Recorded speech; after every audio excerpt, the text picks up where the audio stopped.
దేవునికి మహిమ కలుగును గాక. హల్లెలూయా, హల్లెలూయా. ఈ రాత్రికాల సమయంలో కొద్ది నిమిషాలు దేవుని యొక్క వాక్యాన్ని ధ్యానం చేసుకుందాం.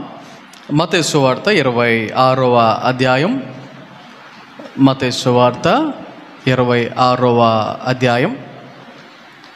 మరి నిన్న 16వ వచనం వరకు దేవుని యొక్క వాక్యాన్ని మనం ధ్యానం చేసాం. మరి ఈరోజు మరికొన్ని విషయాలు, మరి ముఖ్యంగా యేసయ్య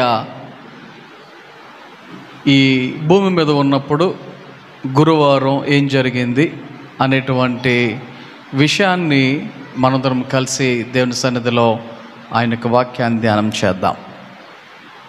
మరి నేను ఒక విషయం చెప్పాను. నిన్నే ఆయన ఒక ఆఖరి రాత్రి విశ్రాంతి తీసుకోవటానికి కానీ, పడుకోవటానికి కానీ, ప్రార్థన చేసుకోవటానికి కానీ నిన్న ఆఖరి రాత్రి అని చెప్పడం జరిగింది. కారణం ఏంటంటే ఈరోజు జరిగినటువంటి సంఘటనలు కనుక ఆలోచన చేస్తే ఆయన కొన్ని కార్యక్రమాలు ఈ రోజున చేసినటువంటివి దేవుని యొక్క వాక్యాలలో మనకి కొన్ని కనబడుతూ ఉన్నాయి. వాటిని ఈ రాత్రికాల సమయంలో దేవుని యొక్క వాక్యాన్ని ధ్యానం చేసి ఆ విషయాలను ఆలోచన చేద్దాం. ఏంటి ఆ విషయాలు అంటే, దేవుని యొక్క వాక్యములో 17వ వచనం చదివితే, పులియని రొట్టెల పండుగలో మొదటి దినమందు శిష్యులు యేసునొద్దకు వచ్చి, పస్కాను భుజించుటకు మేము నీ కొరకు ఎక్కడ సిద్ధపరచగోరుచున్నామని అడిగారు.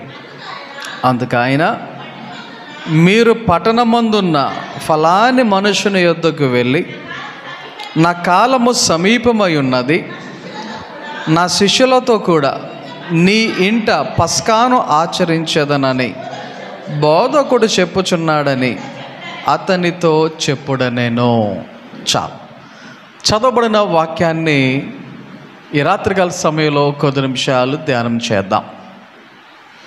ఈరోజు జరిగినటువంటి కొన్ని విషయాలు, అందులో ప్రాముఖ్యంగా పస్కాను ఆచరించేటువంటి సమయం వచ్చినప్పుడు శిష్యులు యేసయ్య దగ్గరకు వచ్చి అడుగుతున్నటువంటి ప్రశ్న, ఎక్కడ సిద్ధపరచగోరుచున్నావని అడిగిరే.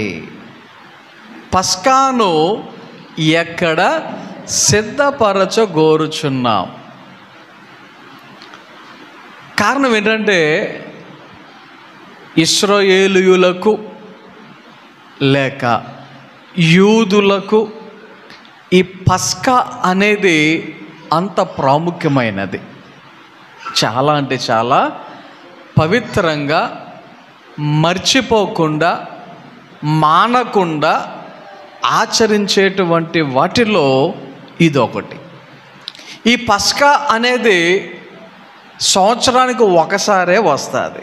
ఈ పస్కా అనేది సంవత్సరానికి ఒకసారి మాత్రమే వస్తుంది. ఫర్ ఎగ్జాంపుల్, మన బర్త్డే సంవత్సరానికి ఎన్నిసార్లు వస్తుంది?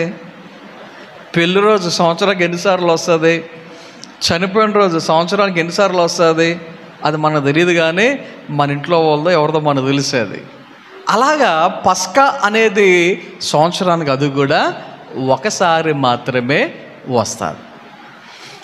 అసలు ఈ పస్కా పండుగ అంటే ఏంటి? అసలు పస్కా పండుగ అంటే ఏంటి? ఎప్పుడు స్టార్ట్ అయింది? ఎక్కడ స్టార్ట్ అయింది? ఎందుకు స్టార్ట్ అయింది అనేటువంటి విషయాలను ఒకసారి మనము ఆలోచన చేద్దాం. దేవుని యొక్క వాక్యములో నిర్గమకాండము 12వ అధ్యాయానికి వెళ్తే అక్కడ అసలు మొట్టమొదటిసారిగా పస్కా అనేది ప్రారంభమైనట్లుగా దేవుని యొక్క వాక్యాలలో అక్కడ, అంటే నిర్గమకాండములో 12వ అధ్యాయములో ఈ విషయాలను మనము గమనించవచ్చు.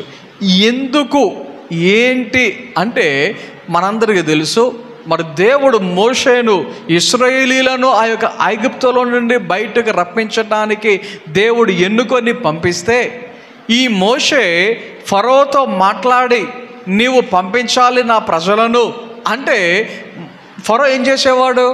పంపిస్తాను అనేవాడు, పంపించేవాడు కాదు. పంపిస్తాను అనేవాడు, పంపించేవాడు కాదు. అంటే ప్రతి సందర్భములో ఫరో తన హృదయమును కఠినపరచుకొనేను అనేటువంటి విషయము దేవుని యొక్క వాక్యములో మనకి కనబడుతూ ఉంటుంది. సో ఆ కాలములో దేవుడు మోషే ద్వారా ఏం చేశాడు అంటే కొన్ని తెగుళ్లను పంపించినట్లుగా మనందరికీ తెలుసు. మోషే కాలములో దేవుడు ఆ యొక్క ఇశ్రాయేలీయులను మరి తీసుకుని రావటానికి ఫరోకు మరి విషయం దేవుని యొక్క శక్తిని చూపడానికి, కనపరచడానికి కొన్ని రకాలైనటువంటి తెగుళ్లను రప్పించడం జరిగింది. ఎన్ని తెగుళ్ళు వచ్చినాయి? ఎన్ని? గమనించండి. ఈ యొక్క తెగుళ్ళు వచ్చినప్పుడు 9 తెగుళ్ళు అయిపోయినాయి. 9 తెగుళ్ళు అయిపోయినాయి. 9 సార్లు కూడా ఫరో తీసుకుపో అనేవాడు. ఆ తర్వాత మరలా తన హృదయాన్ని కఠినపరుచుకునేవాడు. అయితే ఆఖరిసారిగా ఒక నిర్ణయం దేవుడు తీసుకున్నాడు. ఏంటి అది అంటే, ప్రతి కుటుంబములో, ప్రతి కుటుంబములో ఇంటిలో మొదటి పుట్టినటువంటి, అది ఆడైనా మగైనా, గమనించండి, మనుషులు మాత్రమే కాదు, పశువులైనా, జంతువులైనా, పక్షులైనా, ఏమవ్వాలని దేవుడు చెప్పాడు? ప్రతి ఒక్కరిలో, ప్రతి కుటుంబంలో, ప్రతి ఇంటిలో, ప్రతి జాతిలో మొదటి సంతానం చనిపోబోతుంది. అయితే ఇశ్రాయేలీయులకు దేవుడు ఒక స్పెషల్ విషయాన్ని చెప్పాడు. ఏం చెప్పాడు అంటే, మీరు ఒక గొర్రె పిల్లను తీసుకోవాలి. ఆ గొర్రె పిల్లను బలి ఇవ్వాలి. ఆ బలిచ్చినప్పుడు ఆ యొక్క గొర్రె పిల్ల రక్తం ఏదైతే ఉంటుందో ఆ రక్తాన్ని ఏం చేయాలి? మీ యొక్క ఇంటి గుమ్మాలకు ఆ యొక్క రక్తాన్ని పూయాలి, లేదా రాయాలి. ఆలోచన చేయండి. దేవుడు చెప్పినట్టుగా ఎవరైతే చేశారో, దేవుడు చెప్పినట్టుగా ఎవరైతే ఆ యొక్క బలినిచ్చారో, దేవుడు చెప్పినట్టుగా ఎవరైతే ఆ బలినిచ్చి ఆ యొక్క రక్తాన్ని ఆ యొక్క ఇంటి గుమ్మానికి రాశారో, దేవుడు ఏం చేస్తానన్నాడు? ఒక టైంలో మరణదూత అనేది రాబోతూ ఉంది. అది వచ్చినప్పుడు ఎవరి గుమ్మం మీద అయితే ఈ యొక్క బలి ఇచ్చినటువంటి గొర్రెపిల్ల యొక్క రక్తం కనబడుతుందో ఆ యొక్క ఇంటిని ఏమి చెయ్యక ఏం చేస్తుందంట? దాటిపోదును. సో ఒకసారి ఆలోచన చేద్దాం. దేవుని యొక్క మాట ఆ యొక్క దేవుడు మోషేకు చెప్పాడు, మోషే ప్రజలకు చెప్పాడు. అర్థం చేసుకోండి. ఈ ప్రజలు మోషే చెప్తే నేను చెయ్యాలా, మోషే చెప్తే నేను వినాలా అన్నట్లుగా ఒకవేళ ఎవరైనా ప్రవర్తించి ఉండుంటే, అలా ప్రవర్తించిన వారు ఏమయ్యారు? అలాగా చేయని ప్రతి ఒక్కరూ ఆ ఇంటిలో మొదటి పుట్టినటువంటి బిడ్డ ఖచ్చితంగా ఏమవుద్ది? చనిపోద్ది. చూడండి ఒకసారి, మరణదూత వచ్చేసింది, రక్తం ఉన్న ఇంటిని విడిచిపెట్టేసి దాటిపోయింది. ఆ రక్తం లేనటువంటి ఇంటిలోనికి వెళ్ళి ఆ యొక్క ఇంటిలో ప్రథమ బిడ్డను చంపేసింది. ఆ తర్వాత అప్పుడు అయ్యయ్యో అనుకొని అప్పుడు వెళ్ళి ఒక గొర్రెను బలిచ్చి అప్పుడు రక్తం పూసారు అనుకోండి గుమ్మానికి, ప్రయోజనం ఏమైనా ఉందా? అప్పటికి ప్రయోజనం ఉంటుందా? ఏదో సామెత ఉంది కదా, చేతులు కాలిన తర్వాత ఆకులు పట్టుకున్నారు అన్నట్టు. దొంగలు పడ్డ 6 నెలలకి కుక్కల మురిగి అంటారు చూడండి, అలాగనమాట. సో దేవుడు చెప్పినటువంటి మాట మోషే ద్వారా ప్రజలు విన్నప్పుడు ఎంతమంది అయితే విన్నారో, విన్నటువంటి ప్రతి ఒక్కరి ఇంటిలో ఏం జరగలేదు? మరణం అనేది సంభవింపలేదు. మరి మిగతా ఇంట్లో, ఫరో ఇంటిలో సహితం ఏం జరిగింది? ఫరో ఇంటిలో సహితం ఏం జరిగింది? మరణము అనేది సంభవించింది. మామూలుగా కాదు, ప్రతి గృహములో ప్రథమ బిడ్డ చనిపోయింది. ఇప్పుడు ఒక ఇంట్లో ఎవరైనా చనిపోయారు అనుకోండి, పక్కింటి వాళ్ళు ఏం చేస్తారు?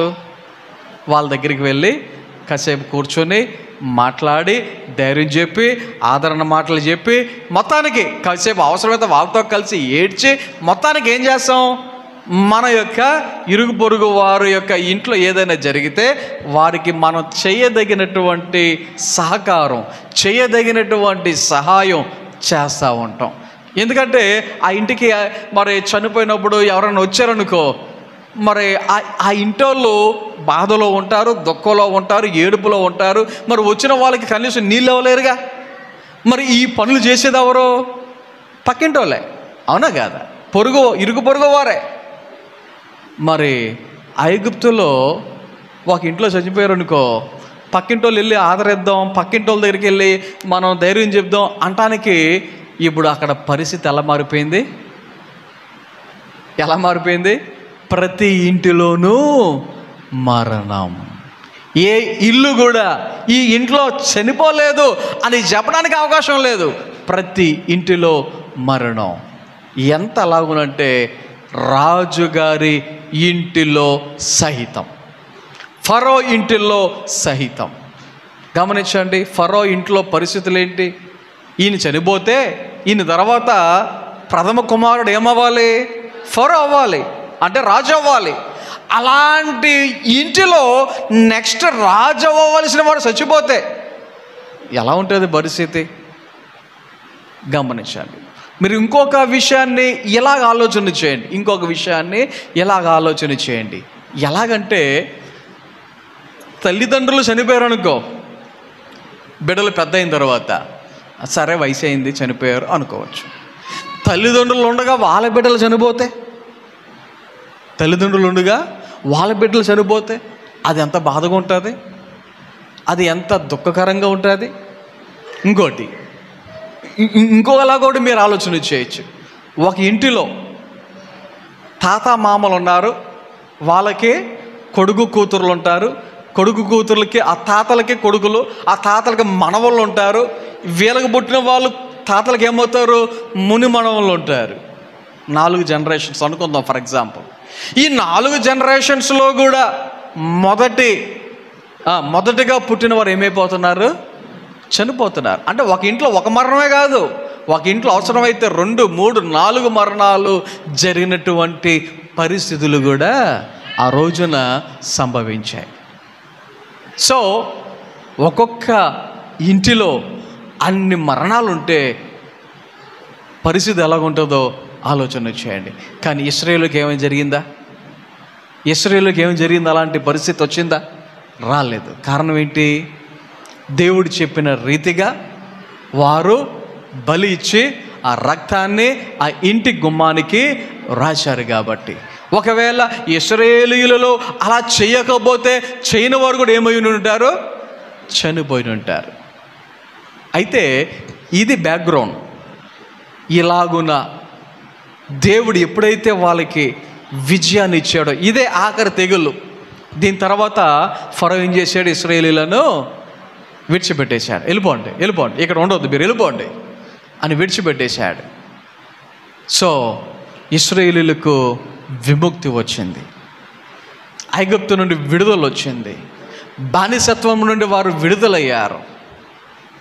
అయితే దేవుని యొక్క బిడ్డలుగా దేవుడు వారికి చెప్పాడు, ఈ రోజున దేవుడు మీ జీవితంలో చేసినటువంటి ఈ కార్యాన్ని బట్టి ప్రతి సంవత్సరం ఏం చేయాలి? మీరు ఇలాగున పస్కాను ఆచరించాలి. ఏం చేయాలి? ప్రతి సంవత్సరానికి ఒక రోజున మీరు దేవునికి బలి ఇవ్వాలి. ఆ రోజున దేవుడు మీకు ఎలాగైతే విడుదలనిచ్చాడో, ఆ రోజున దేవుడు మీకు ఎలాగైతే మరి ఆ బానిసత్వం నుండి బయటకు తీసుకుని వచ్చాడో, దానికి సూచనగా మీరేం చేయాలి? పస్కాను ఆచరించాలి. ఆ రోజు నుండి, అంటే ఇశ్రాయేలీయులు ఐగుప్తుల నుండి బయటికి వచ్చినటువంటి ఆ సంవత్సరము నుండి ప్రతి సంవత్సరం ఏం జరుగుతుందంటే పస్కా అనేది ఆచరణలోనికి వచ్చింది. ఇప్పుడు ఇంకొక విషయాన్ని గమనించాలి. ఏంటి అంటే, ఏ కుటుంబం అయితే ఉన్నారో ఆ కుటుంబం వారు పస్కాను కలిసి ఆచరించాలి. పక్కింటోళ్ళు కాదు, ఇరుగు పొరుగు వాళ్ళు కాదు, ఎవరిది వారిదే. ఏంటి? ఎవరిది వారిదే. కానీ ఇక్కడ యేసయ్య తన శిష్యులతో ఒక వ్యక్తి ఇంటికి వెళ్ళి, ఆ ఇంట్లో మీతో కలిసి ప్రభువు ఏం చేయాలనుకుంటున్నాడు? పస్కాను ఆచరించాలనుకుంటున్నాడు. జనరల్గా ఒప్పుకునే పరిస్థితి కాదు, జనరల్గా ఎక్కడ పడితే అక్కడ ఆచరించేటువంటి విధానం కాదు. కానీ ఇక్కడ ప్రభు ఆ మాట చెప్పి తన శిష్యులతో చెప్పి పంపిస్తే ఆ వ్యక్తి కూడా ఏం చేశాడు?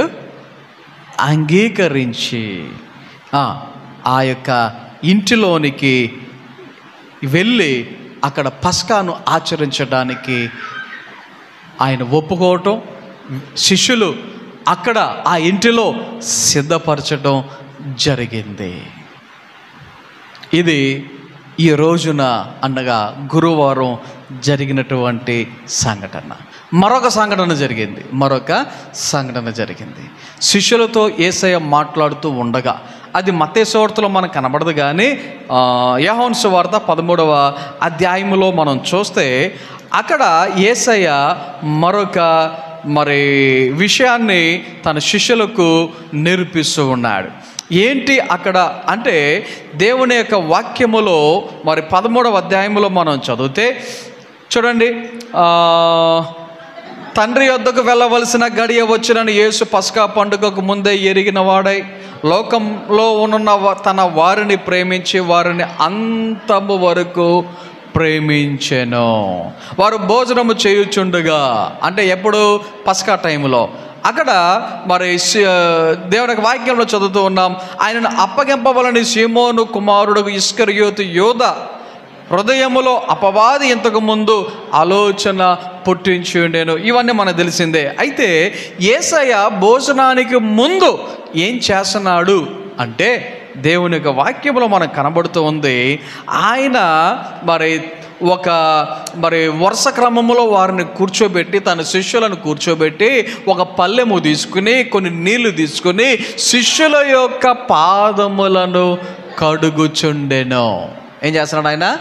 శిష్యుల యొక్క పాదములను కడుగుచుండెను. ఆలోచన చేయండి ఒకసారి. ఒక బోధకుడుగా చెప్పబడుతున్నటువంటి ఆయన, ఒక ప్రభువుగా ఉన్నటువంటి ఆయన తన శిష్యుల యొక్క పాదములను ఏం చేస్తూ ఉన్నాడు? ఆయన కడుగుచూ ఉన్నాడు. ఆలోచన చేయండి. మా బైబిల్ కాలేజీలో నేను చదువున్నటువంటి సందర్భంలో ఒక రోజు ఈ హోలీ వీక్ వచ్చింది. ఈ హోలీ వీక్ వచ్చినప్పుడు మా లెక్చరర్స్ ఏం చేశారో తెలుసా?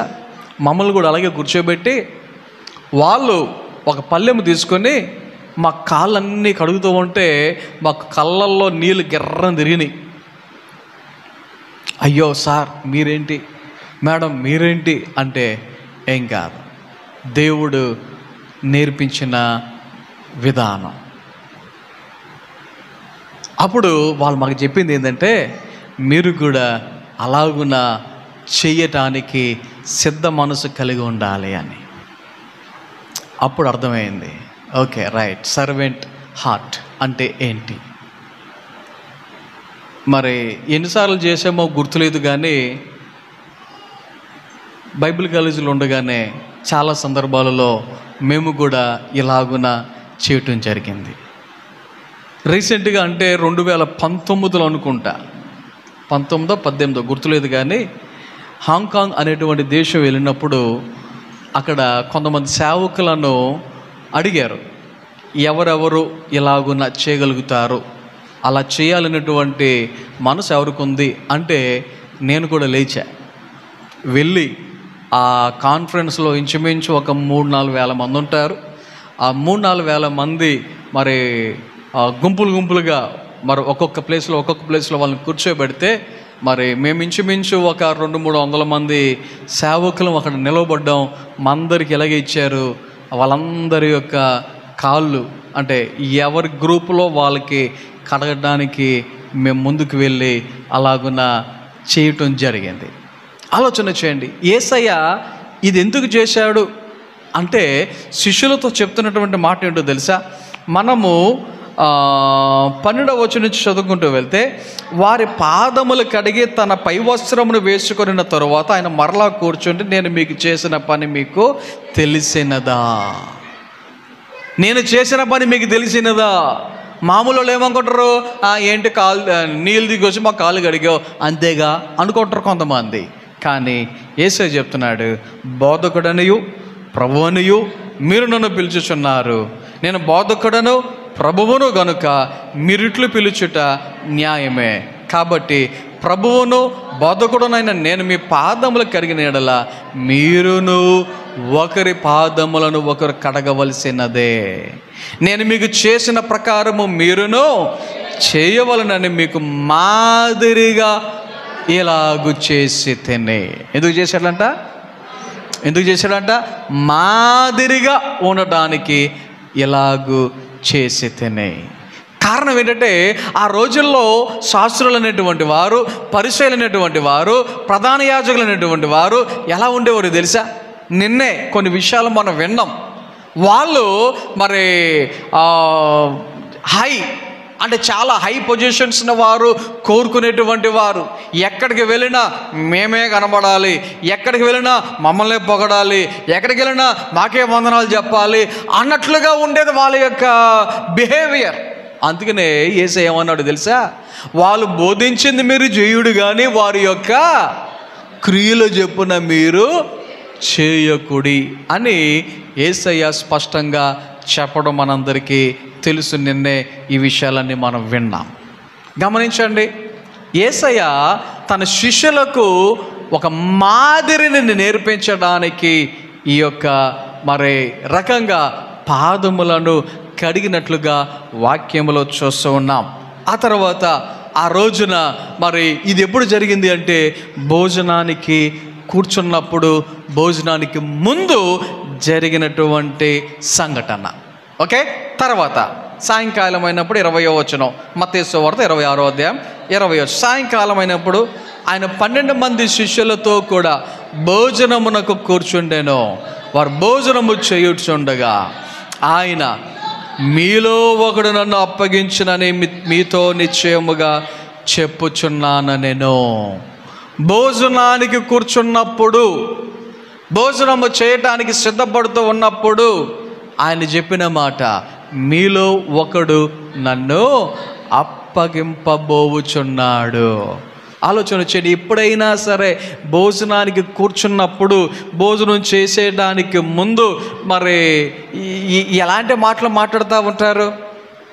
ఎలాంటి మాటలు మాట్లాడటానికి ఇష్టపడతారు? ఎలాంటి మాటలు మాట్లాడొద్దు అని ఆలోచిస్తారు? కొన్ని విషయాలు భోజనం చేసేటప్పుడు, ఏమంటే భోజనం చేస్తుంది ఇలాంటి మాట మాట్లాడొద్దండి అని అనేవాళ్ళు నాతో అనేవాళ్ళు చాలామంది ఉన్నారు. గమనించండి ఒకసారి. అంటే భోజనం చేసినప్పుడు అలాంటి మాటలు ఎందుకండి అని చాలామందికి కొన్ని ఉద్దేశాలు ఉంటాయి. మరి ఇప్పుడు యేసయ్య చెప్పిన మాట మామూలు మాట? ఆయన చెప్పిన మాట చిన్న విషయమా? గమనించండి, ఏమంటున్నాడు ఆయన? ఎక్కడో కాదు, మీలోనే ఒకడు నన్ను ఏం చేయబోతున్నాడు? అప్పగింపబోతున్నాడు. అప్పటికే యేసయ్య వాళ్ళకు చెప్పుకుంటూ వస్తున్నాడు, నా కాలం సమీపమైంది, దేవునికి రాజ్యం దగ్గర పడిపోయింది, నేను వెళ్ళవలసిన సమయం వచ్చింది, నేను మీతో లేకపోయినా మీరు భయపడద్దు, ధైర్యంగా ఉండండి, కారణం ఏంటంటే నేను వెళ్ళిన తర్వాత ఆదరణకర్త మీ దగ్గరకు వస్తాడు అనేటువంటి విషయాలు పదే పదే తన శిష్యులకు చెప్తా ఉన్నాడు ఆయన. అందుకనే ఈ సమయంలో ఆయన చెప్పిన మాట, మీలో ఒకడు నన్ను అప్పగింపబోతూ ఉన్నాడు. అందుకు అందరూ ప్రభువా నేనా నేనా అని అడుగుతూ ఉన్నారు. అయితే అడిగినటువంటి వీరి యొక్క మొహం, వారి యొక్క హృదయం, వారి యొక్క ఆలోచన ఎలా ఉందో తెలుసా? వాక్యంలో మనకు కనబడుతుంది, వారు బహుగా దుఃఖపడి సంతోషంతో మాట్లాడతలేదు, అక్కడ సరదాగా మాట్లాడటం లేదు, అక్కడ దుఃఖముతో, ఏడుపుతో, బాధతో వారు ప్రభువా ఎవరు ప్రభువా నిన్ను అప్పగించేది నేనా నేనా నేనా అని ఒకరి తర్వాత ఒకరు మాట్లాడుతున్నారు, అడుగుతూ ఉన్నారు. విషయం ఏంటంటే 11 మంది అయిపోయారు. అప్పటికి 11 మంది అడిగేశారు. కానీ యోధ ఇంకా చెప్పలేదు, అప్పటికి నేనా అని అనలేదు. అప్పటికి ఇంకా అందరూ అయిపోయారు, 11 మంది అయిపోయారు. అప్పుడు యేసయ్య చెప్తున్నటువంటి మాట ఏంటో తెలుసా? నాతో కూడా పాత్రలో చెయ్యి ముంచిన వాడెవడో వాడే నన్ను అప్పగించుచువాడు. మనుష్య కుమారుని గూర్చి వ్రాయబడిన ప్రకారము ఆయన పోవుచున్నాడు కానీ శ్రమ. చూడండి ఒకసారి, ఇక్కడ ఒక విషయాన్ని మనం అర్థం చేసుకోవాలి. ఏంటి ఆ విషయం అంటే చాలా జాగ్రత్తగా మీరు గమనించండి. ఇది చాలా సెన్సిటివ్ మ్యాటర్ లాగా అనిపిస్తుంది, కానీ ఇందులో చాలా లోతైనటువంటి విషయాలు ఉన్నాయి. ఏమంటున్నాడు ఆయన? దానికంటే ముందు మనుష్య కుమారుని గూర్చి వ్రాయబడిన ప్రకారం ఆయన పోవుచున్నాడు అంటే యేసయ్య వెళ్ళిపోవటానికి ఎందుకు వెళ్ళిపోతున్నాడు? ఆయన గురించి ఇలాగున రాయబడింది. మనుష్యుని కుమారుని గురించి వ్రాయబడిన ప్రకారమే ఆయన పోచున్నాడు. అంటే ఇంకొక మాట, దేవుని చిత్త ప్రకారమే ఆయన పోచున్నాడు. ఎలా వెళ్తున్నాడు ఆయన? దేవుని చిత్త ప్రకారమే పోచున్నాడు. కానీ ఇక్కడ అర్థం చేసుకోవాల్సిన మాట ఏముంది? ఎవని చేత మనుష్య కుమారుడు అప్పగింపబడుచున్నాడో ఆ మనుష్యునికి శ్రమ. ఏమంట? ఎవని చేత అప్పగింపబడుచున్నాడో ఆ మనుష్యునికి శ్రమ. అంటే ఆయన మరణం ఆల్రెడీ దేవుని చిత్తం, ఆయన చనిపోవడం అనేది దేవుని చిత్తం, ఆయన అలాగన అప్పగింపబడటం అనేది దేవుని యొక్క చిత్తం. కానీ ఎవరి చేత అయితే అప్పగింపబడుతున్నాడో ఆ మనుష్యునికి శ్రమ మాత్రమే కాదు, ఇంకొక మాట, అసలు ఆ వ్యక్తి పుట్టకుండా ఉంటుంటే అయ్యో ఎంత మంచిదో ఎంత మేలో అన్నట్లుగా యేసయ్య చెప్తా ఉన్నాడు. సో మనం గమనించవలసింది ఏంటంటే కొన్ని మరణాలు బాగా ఆలోచన చేయండి, దేవుని చిత్త ప్రకారంగానే జరుగుతాయి. అంటే దేవుని చిత్త ప్రకారంగానే చనిపోతారు. కానీ దానికి కారణం ఒకటి ఉంటుంది, దానికి ఒక కారణం ఉంటుంది. ఆ కారణానికి సంబంధించినటువంటి వానికి శ్రమ. అర్థమవుతుందా? ఆ కారణానికి సంబంధించినటువంటి వ్యక్తికి శ్రమ.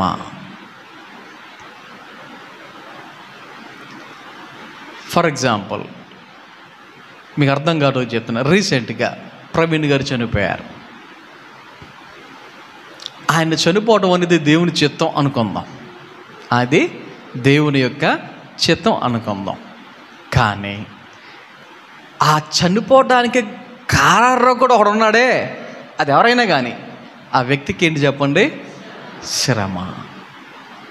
అర్థమవుతుందా? సో యేసయ్య కూడా అదే చెప్తున్నాడు. మనుష్య కుమారుడు లేఖనముల ప్రకారంగానే ఏమవుతున్నాడు? అప్పగింపబోతున్నాడు. కానీ ఎవని చేత అప్పగింపబడబోతున్నాడో ఆ మనుష్యునికి శ్రమ. ఆ వ్యక్తి పుట్టకుండా ఉండిన ఎడల వానికి మేలు అని చెప్తే ఆయనను అప్పగించిన యోధ బోధకుడా నేనా అనడుగగా అప్పుడు అడుగుతున్నాడు, ప్రభువా నువ్వు చెప్పేది నా గురించా, నేనా? చూడండి ఒకసారి, అందరు అడిగినప్పుడు అందరితో పాటు అడగొచ్చుగా. ఈ వ్యక్తికి తెలుసు. చూడండి ఒకసారి, అందరితో పాటే ఉన్నాడు, అందరితో పాటే కూర్చుంటున్నాడు, అందరితో పాటే తింటున్నాడు, అందరితో పాటే పడుకుంటున్నాడు, అందరితో పాటే తిరుగుతున్నాడు. కానీ హృదయములో ఆలోచనలు ఎలా ఉన్నాయి, మనసులో తలంపులు ఎలా ఉన్నాయి అర్థం చేసుకోండి. దేవుని సన్నిధిలో ఆయన సంఘములో ఉన్నటువంటి మనం, అరే అందరితో పాటు నేను ఒకరిని అన్నట్టుగా మనం ఉంటున్నామేమో, మంచిదే. కానీ ఆలోచనలు ఎలా ఉన్నాయి, ఎవరికి కనబడవు, బయటికి మన యొక్క ఉద్దేశాలు బయటికి కనబడవు. సో దేవునికి అనుకూలముగా మనకు ఉద్దేశాలు ఉంటున్నాయా, దేవుని యొక్క వాక్యానుసారముగా మనకు ఆలోచనలు ఉంటున్నాయా? ఒకసారి మనము ఖచ్చితంగా పరిశీలన చేసుకోవాలి. కారణం ఏంటంటే ఎక్కడైనా ఎప్పుడైనా ఒకరి మీద వేరే రకంగా ఆలోచన చేసిన, ఒకరి మీద విరోధముగా ఆలోచనలు చేసిన బయటికి కనపడవు, ఎవరికి తెలియదు. కానీ ఎవరికి తెలుస్తాయి? ఇవన్నీ దేవునికి తెలుస్తాయి. ఆలోచన చేద్దాం. అలాగున్నా ఉంటే వాక్యం చెప్తుంది శ్రమ. అప్పుడు యేసయ్య వారు భోజనము చేస్తుండగా యేసు ఒక రొట్టెను పట్టుకొని దాన్ని ఆశీర్వదించి ఇది తన శిష్యులకి ఇచ్చి, మీరు తీసుకుని తినుడి, ఇది నా శరీరం అని చెప్పాను. జనరల్గా వాళ్ళు భోజనం అనేసరికి రొట్టెలే ఉంటాయి, మనకంటే అన్నం ఉన్నట్టుగా వాళ్ళకి రొట్టెలు ఉంటాయి. ఆ రొట్టె పట్టుకొని ఆయన ఏమంటున్నాడు, ఇది నా శరీరము. సడన్గా తింటా ఉండే వాళ్ళకి ఏమైపోద్ది, అరే ఏంటిది, ప్రతిరోజు తినే రొట్టెలే కదా, మనం ప్రతిరోజు తినేటువంటి చపాతీలే కదా, మనం ప్రతిరోజు తింటున్నటువంటి బ్రెడ్డే కదా, అట్లాంటిది ఏంటినా నా శరీరం అంటున్నాడు. కొన్నిసార్లు భోజనం చేత ముఖ్యంగా మాంసం కూర తింటున్నప్పుడు ఏ మాంసమో తెలుసా అంటే చాలు కొంతమందికి నోట్లో పెట్టిన మొత్తం దిగదు. కారణం ఏంటి, అయ్యో బాబు ఏ మాంసం పెట్టారు రా బాబు నాకు అని, ఇంకా అది నిజంగా చికెన్ అన్నా సరే అబ్బాయి ఆడు నమ్మడు. తర్వాత ఆ కూర తిండు, అవసరం పెరిగి వేసుకుని ఆ రోజుకి రసం వేసుకుని సాంబార్ వేసుకుని ముగించి వెళ్ళిపోతారు తప్ప ఆ ముద్ద తినడానికి కొంతమంది ఇష్టపడరు. అవునా? మరి ఇక్కడ యేసయ్య రొట్టెను ఏమని చెప్తా ఉన్నాడు, నా శరీరము. తర్వాత గిన్నె పట్టుకొని కృతజ్ఞతాస్తుతులు చెల్లించి వారికి ఇచ్చి, దీనిలోది మీరు అందరూ త్రాగుడి, ఇది నా రక్తము అనగా పాపక్షమాపణ నిమిత్తం అనేకుల కొరకు చిందించబడుచున్న నిబంధన రక్తము. చూడండి ఒకసారి, ద్రాక్షారసం పట్టుకొని ఆయన ఏమంటున్నాడు, రక్తము అన్నాడు. రక్తం ఎవరైనా తింటారా? ఒకవేళ శరీరం అన్నా తినొచ్చేమో. కొంతమంది ఫేవరెట్స్ ఉంటారు, చికెన్ స్కిన్ మెత్తగా ఉంటుంది, నాకు ఇచ్చేయి, నాకు వేసేయి అని చెప్పి వేసుకుని తినేటువంటి పరిస్థితి ఉంటుంది. అదే రక్తం అయితే కడిగిందే కడిగి మొత్తం చికెన్ అంతా ఉన్న రక్తం అంతా పోయేటట్టుగా కడిగి మరీ వండుకొని తినే పరిస్థితి. రక్తం తాగటానికి ఇష్టపడం కదా. ఆయన ఏమంటున్నాడు, ఇది నా రక్తము. ఎందుకది, ఆ రక్తం ఎందుకది? పాపక్షమాపణ నిమిత్తము అనేకుల కొరకు. చూడండి ఒకసారి, ఇక్కడ ఈ పాయింట్ కూడా మనం అర్థం చేసుకోవాలి. ఇది మీ కొరకు అనలేదు, అక్కడ 12 మంది ఉన్నారు శిష్యులు, మీ కొరకు అనలేదు అక్కడ, అనేకుల కొరకు చిందింపబడుచున్న నిబంధన రక్తం.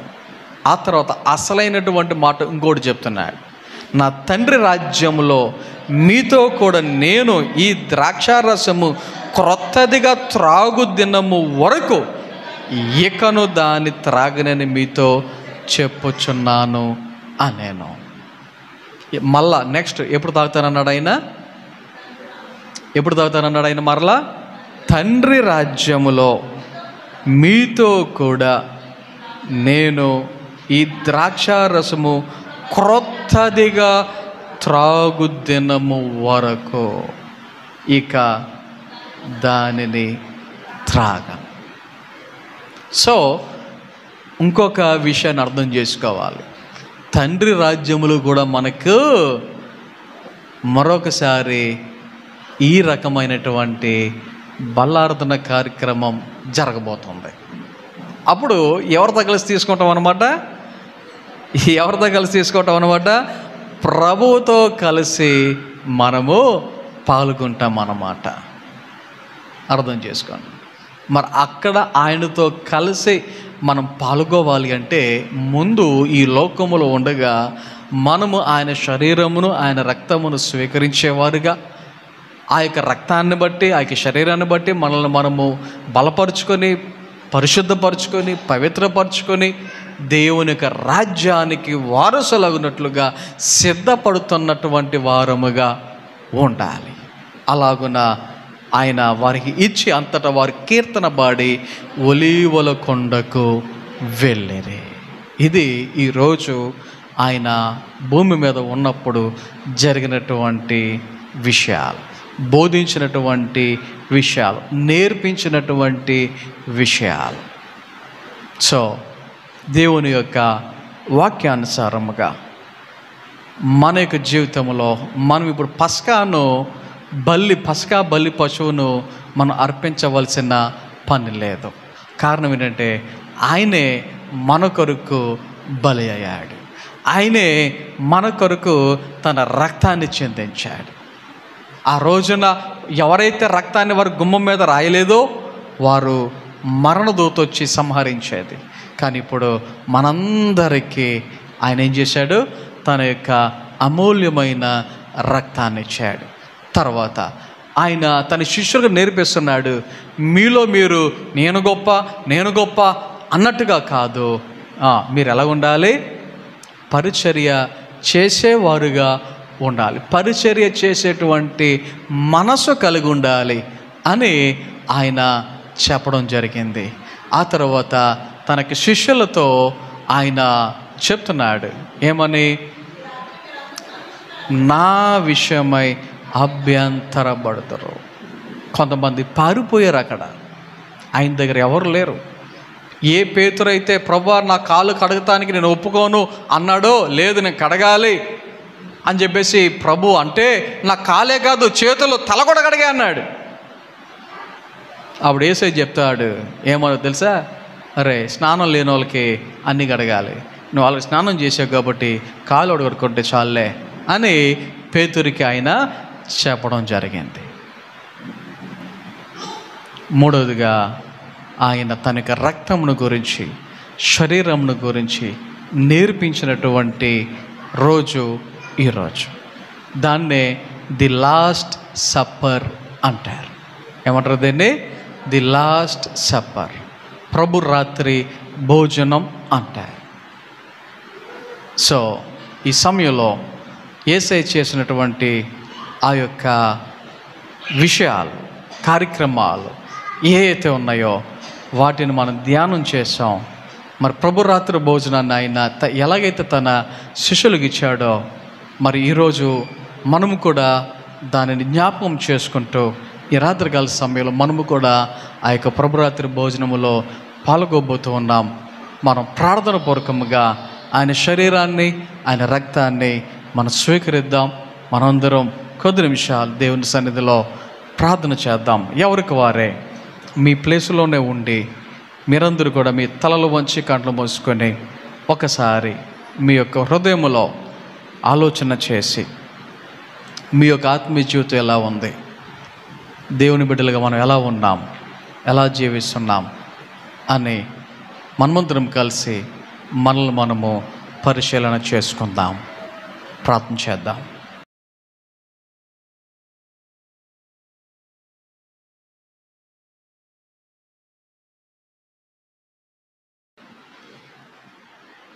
మహోన్నతుడా, గొప్ప దేవా, నీ ఘనమైన నామమునకు వందనాలు, స్తోత్రాలు తండ్రి. నీ బిడ్డలైన మమ్మల్ని అందరినీ ప్రేమించి సజీవులుగా ఉంచి ఈ రాత్రికాల సమయంలో నీ సన్నిధికి నడిపించిన విధానాన్ని బట్టి వందనాలు. పాటల్లో వాక్యంలో తోడుగున్నారు, మీకు వందనాలు దేవా. మరి ఈ రోజున మేమందరం కలిసి నీ యొక్క శరీరమును నీ రక్తమును స్వీకరించడానికి ఇచ్చిన అవకాశాన్ని బట్టి మీకు వందనాలు దేవా. ప్రార్థన చేయించు ఉన్న మా ప్రార్థన ఆలకించండి దేవా. సంఘాన్ని మీ చేతిగా అప్పగించుకుంటున్నాం. మరి ముఖ్యంగా రేపు జరగబోయే గుడ్ ఫ్రైడే దేవా కార్యక్రమాన్ని మీ చేతిగా అప్పగించుకుంటున్నాం. మేమందరం సిద్ధపడి నీ సన్నిధిలో మేమందరము దేవా నిన్ను స్తుతించడానికి, మహిమపరచడానికి, నీ వాక్యాన్ని ధ్యానించడానికి, మా ఆత్మీయ జీవితాలలో ఎక్కడ దేవా సరి చేసుకోవాలో ఆ విషయాలు సరి చేసుకుని ఆత్మీయంగా బలపడటానికి నీ సన్నిధికి రావటానికి సహాయం చేయమని ప్రార్థన చేయొచ్చు ఉన్నాం. ఈ రాత్రి నీ సన్నిధి నుంచి మా గృహాలు వెలిచి ఉండగా నీ మెండిన దేవునులతో ఆశీర్వాదంతో నింపి నడిపించి మీరే మహిమ ఘనత ప్రభావాలు పొందుకున్నామని యేసు నామమున ప్రార్థన చేయొచ్చు ఉన్నాము తండ్రి, ఆమేన్. మన తండ్రి అయిన దేవుని ప్రేమ, కుమారుడైన యేసుక్రీస్తు వారి కృప, పరిశుద్ధాత్మ యొక్క నిండు సహవాసము, సహాయము, కాపుదల, నడిపింపు ఇప్పుడు ఎల్లప్పుడు ఆయన బిడ్డలైన మనందరకు సదాకాలము తోడే నడిపించును గాక. ఆమేన్.